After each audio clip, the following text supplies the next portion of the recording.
on est arrivé à notre 7e pays de ce tour du monde, le Laos. Donc on est trop contents, on va y rester 3 semaines. Je pense que ça va être très authentique, ça va être sec parce que c'est la période sèche, donc je pense que les paysages vont être assez secs, les rivières, tout ça. Et du coup on va visiter tout ça. On commence par la ville de Luang Prabang. Du coup on a pris un bus de nuit, c'était l'enfer. Il faisait chaud, on était tous collés vu qu'on est deux dans les lits, mais les lits c'était vraiment des lits, une place quoi. Et c'est l'enfer. Il y en a même qui étaient dans le couloir, qui ont passé il y avait plus de 10 heures de bus, assis dans le couloir du bus, enfin bref, c'était une aventure, mais on est bien arrivé. Donc du coup on a fait Chiang Rai, Luang Prabang, et là on va visiter Luang Prabang, donc je vous montre ça en vidéo.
Du coup, petit aparté pour Luang Prabang. Du coup, Luang Prabang c'est fini. Donc, comme vous avez pu le voir, c'était vraiment super chouette. Ce qu'on a adoré, c'était la croisière le soir pour voir le coucher de soleil sur le Mekong, donc le fleuve du Laos. Et aussi la fabrication de papier. Moi, je l'avais fait en France. Enfin, dans le sud-ouest, là où j'étais allée. C'était à base de chiffon. Et là, du coup, la fabrication de papier, c'est à base d'écorce d'arbres. C'est vraiment super intéressant. Le papier est magnifique. Du coup, on s'en est pris. On a beaucoup aimé Luang Prabang, même le Takbat aussi, c'est la procession des moines qui a lieu tous les matins à 5h30 du matin. Et en fait, ils viennent chercher les offrandes que les habitants leur donnent en fait. Et en fait, les moines vivent à base de ça. Ils n'ont pas le droit d'avoir des choses matérielles, d'obtenir des choses en fait, d'avoir des choses qui leur appartiennent matérielles ou autre chose, comme de l'argent. Et donc du coup, en fait, ils vivent vraiment sur les dons des gens du village. Donc du coup, c'était très intéressant. Et donc là, expérience incroyable je pense. C'est qu'on part pour 3 jours dans un village assez isolé et pour du coup vivre chez l'habitant, donc chez Sai et Egg. C'est un couple qui va nous accueillir et en fait ils sont très ancrés dans le village et surtout dans l'éducation du village, donc à l'école. Sai parle très bien anglais et du coup il apprend l'anglais aux petits du village pour qu'en fait ils puissent avoir un meilleur avenir, parce que tout simplement au Laos c'est très pauvre.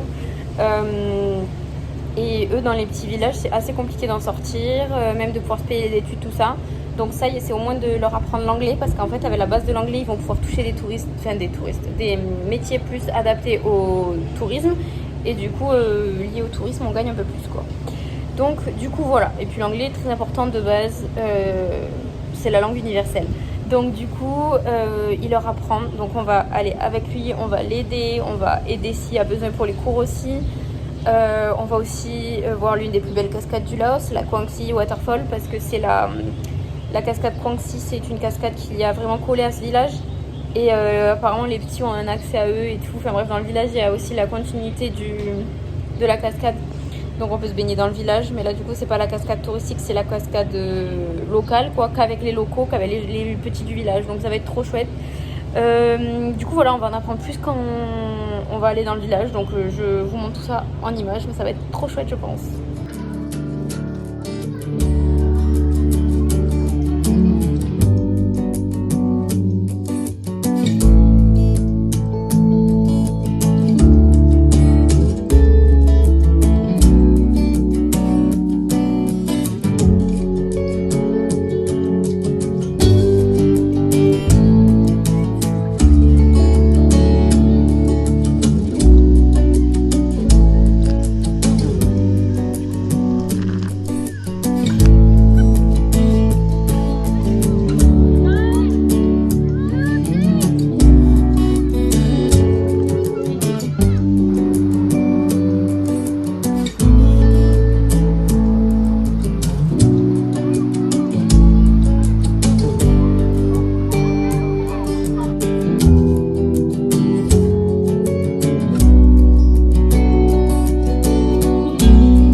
Hello.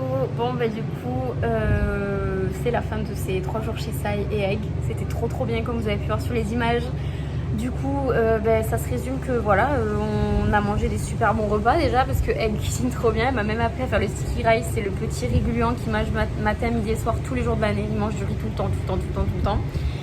Et c'était super bon. Après on allait 2 fois par jour à l'école. Pour voir un petit peu comment ça se passe et ensuite plutôt pendant du coup les heures de récréation pour pas trop déranger, même si le système scolaire là c'est catastrophique, je vais pas vous mentir. On arrive à l'école, il n'y a aucun prof dans les classes, ils sont en réunion, en fait ils sont en réunion tout le temps. Du coup les gamins ils font ce qu'ils veulent dans les classes, c'est n'importe quoi, c'est le dawa, ça étudie pas beaucoup, je vais pas vous mentir. Et du coup c'est ce qui nous montre aussi que on comprend pourquoi aussi l'éducation là-haut c'est compliqué. Parce que aussi, voilà, les profs sont pas à fond quoi. C'est pas les profs qu'on a en France, ça c'est sûr. Donc heureusement qu'il y a Sai, j'ai envie de dire. Parce que par contre Sai, personne incroyable qui donne vraiment tout pour les petits du village et pour l'éducation. C'est lui qui fait les cours chez lui, bénévolement du coup le soir. En fait c'est vraiment ceux qui veulent, les enfants qui veulent, ils viennent le soir pour apprendre l'anglais. Mais heureusement qu'il est là et franchement il y a beaucoup d'enfants du village qui y vont parce que ça il leur permet en fait un avenir meilleur en leur apprenant l'anglais. Donc il leur permet d'atteindre aussi des postes dans le tourisme et dans le tourisme on est mieux payé dans ces pays là. Donc du coup ça c'est top. Du coup après l'école c'est souvent baignade parce que du coup ils ont la cascade dans le village, ça c'est incroyable, c'est magnifique et on se baignait toujours, elle est petite, c'était trop bien. Nico s'est fait son gang de petits dès le début, vraiment il le suivait partout, il avait des fans, des petits fans, c'était trop mignon. Et du coup on s'est amusé avec tous les petits, c'était trop bien, on a été accueillis comme pas possible. Vraiment ils étaient trop mignons, ils nous sautaient dessus, c'est top, franchement c'est top. Et du coup aussi rencontre moi que j'ai particulièrement beaucoup aimé, c'est Vita qui est une jeune de 16 ans qui veut devenir avocate. Mais du coup là c'est compliqué quoi, surtout dans le village dans lequel elle vit et avec les moyens qu'a sa famille. Donc du coup grâce à l'anglais déjà de ça, ça va pouvoir lui ouvrir des portes et elle va pouvoir essayer de rentrer à l'université. Et voilà, de toute façon les sous qu'on donne à Sai pour l'expérience de 3 jours et pour dormir chez lui, c'est simple, la quasi-totalité de toute façon va aux enfants du village en fait pour les aider. Donc voilà, c'était une expérience de folie. En ce qui concerne Vita, du coup, on va essayer de la suivre. J'ai pris son contact pour essayer qu'elle arrive à réaliser son rêve, quoi. Moi, je lui souhaite qu'elle soit avocate parce qu'elle le mérite et elle est super intelligente, super studieuse. Elle a vraiment l'envie d'apprendre. Et tous les petits loups aussi, quoi. Je pense à Noum, à Moui, à Sailoum, avec qui on s'est fait un petit échange de bijoux pour jamais s'oublier. Enfin, c'est un truc de fou quoi, tu te dis c'est des gens qui ont rien et qui te donnent tout quoi. C'est trop mignon, c'était trop bien. Et très dur de partir, très dur, plein d'émotions, mais on pouvait pas rester éternellement.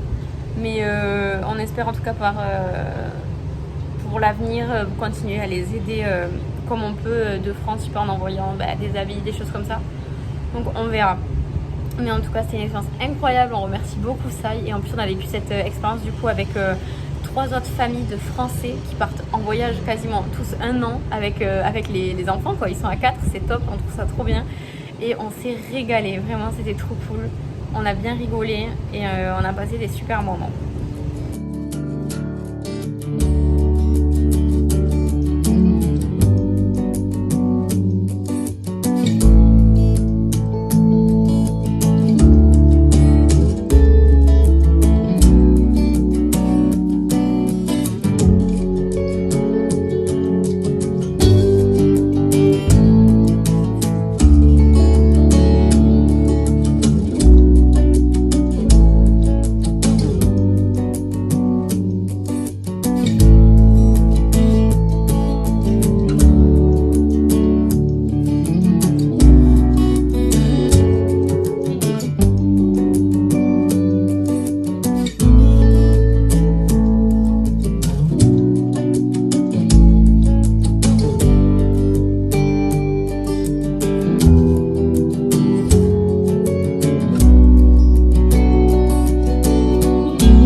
avez pu le voir, on est bien arrivé à Nong Khao. Au programme, ça a été point de vue, très chill, on s'est reposé parce que depuis qu'on arrive au Laos, on ne s'est pas vraiment reposé. Donc c'était plus pour se reposer, faire des randos, voir le village, voilà, c'était très très sympa, ambiance très authentique, on est déjà amoureux de ce pays et très authentique, les gens sont gentils, simples, souriants, c'est trop bien. Et donc du coup là on va sur Nong Khao Mon Noi pardon, qui est un village encore plus paumé au nord, on a 1 heure de bateau et là, là ça va être vraiment 100% nature, il y a peut-être des points de vue qu'on va faire. Mais le plus important, c'est un trek de 3 jours qu'on va se faire tout seul en fait dans les rizières. En fait, c'est vraiment un endroit très paumé, très campagne. Et donc en fait, il y a des villages un peu isolés dans les montagnes. Et donc en fait, on va partir pendant pas 3 jours, pardon, 2 jours pour se promener. On va marcher à travers les rizières, les champs, tout ça, les petits chemins. Essayer de rencontrer des locaux, de trouver des petits villages sympas.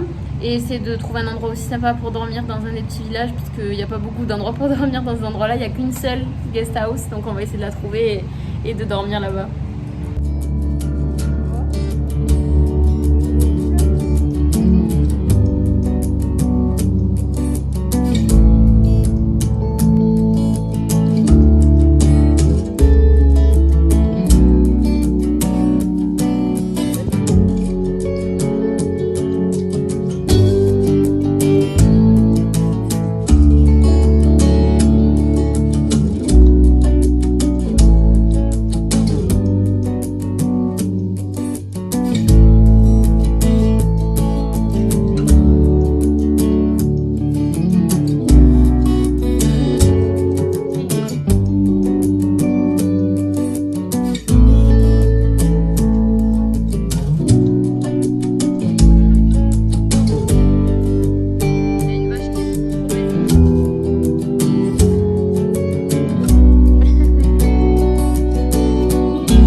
c'est fini, donc c'était trop bien, 100% de nature, 100% authentique, la campagne ça fait du bien, c'était trop bien. Pendant 2 jours on a marché dans les champs, dans les rizières, bon même si elles sont pas du tout vertes, tout est sec, puis c'est la période sèche, mais bon c'est pas grave, c'était très beau quand même. Les montagnes, les buffles, j'adore, ils sont trop beaux les buffles ici. Les petits villages, on a découvert une dame chez qui on a mangé, on a été accueillis comme jamais, elle nous a montré son métier à tisser, donc ça m'a rappelé le Guatemala quand j'avais fait mon écharpe avec Graciela au lac Atitlan. Et donc là c'est un tout autre métier à tisser, donc elle nous a montré, Ensuite le soir on a trouvé un village vraiment isolé, on a pu dormir, on a dormi pour l'équivalent de 3 € la nuit, je sais pas, c'est notre record, on n'avait jamais dormi pour aussi peu, le strict nécessaire, mais c'est tout quoi, c'est tout ce qu'on a besoin, c'était trop bien. On était là à se laver au seau d'eau et on était trop contents parce que l'expérience était trop chouette, on était trop contents d'être dans ce village totalement perdu. Et toutes les maisons sont en bois, enfin là c'est vraiment le strict minimum, c'est un village de tout ce qu'il y a le plus simple, le plus authentique, reculé dans le Laos quoi. C'était trop chouette, c'était trop bien, on a adoré Mang Noi, c'était très beau, très belle ambiance. Et donc là nous partons pour, j'allais dire le sud mais c'est pas le sud, mais on part un peu plus au sud quoi, dans le Laos, donc là on va en Vang Vienne.